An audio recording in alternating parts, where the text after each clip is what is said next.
ത്രിയേക ദൈവത്തിൻ്റെ അതിപരിശുദ്ധമായ നാമം മഹത്വപ്പെടുമാറാകട്ടെ. ഏവർക്കും ഹെർമിറ്റ്സ് ടോക്സിൻ്റെ 627 ഭാഗത്തിലേക്ക് സ്വാഗതം. ഇന്നത്തെ പ്രഭാത ചിന്തയ്ക്കായി തിരഞ്ഞെടുത്തിരിക്കുന്ന വേദഭാഗം 1 ശമൂവേൽ 2-ാം അധ്യായം 3-ാമത്തെ തിരുവചനമാണ്. ഡംഭിച്ച് ഇനി സംസാരിക്കരുത്. നിങ്ങളുടെ വായിൽ നിന്ന് അഹങ്കാരം പുറപ്പെടരുത്.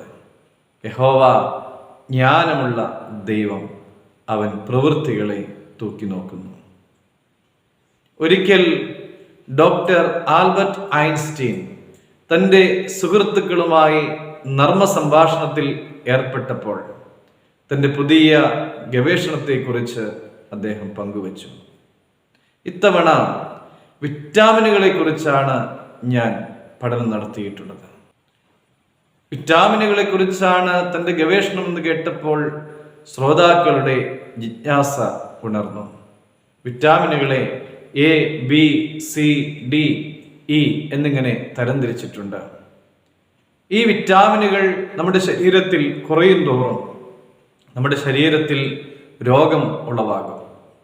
എന്നാൽ ഞാൻ കണ്ടുപിടിച്ചതായ വിറ്റാമിൻ എന്തുമാത്രം കുറയുന്നുവോ അത്രയും സൗഖ്യവും സന്തോഷവും നമ്മുടെ ശരീരത്തിന് ലഭിക്കും.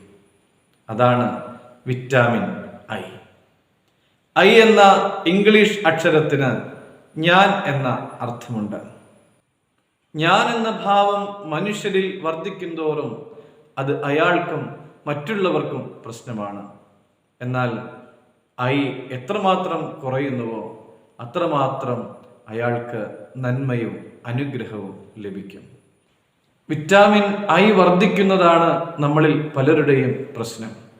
അത് വർദ്ധിക്കുന്തോറും നമ്മുടെ വാക്കിലും ഭാവത്തിലും പ്രവൃത്തിയിലുമൊക്കെ വലിയ വ്യത്യാസങ്ങൾ ഉണ്ടാകുന്നു. അതുകൊണ്ട് തന്നെ മറ്റുള്ളവരെ ആദരിക്കുവാനോ ബഹുമാനിക്കുവാനോ നമുക്ക് സാധിക്കാതെ വരുന്നു. അത് നമ്മുടെ നാശത്തിലേക്ക് വഴിവെക്കുന്നു. കർത്താവിൽ പ്രിയമുള്ളവരെ, നമ്മുടെ നാവിൽ നിന്ന്, നമ്മുടെ വായിൽ നിന്ന് അഹങ്കാരം പുറപ്പെടാതിരിക്കുവാനായിട്ട് നമുക്ക് സൂക്ഷിക്കാം. ദൈവം അനുഗ്രഹിക്കട്ടെ.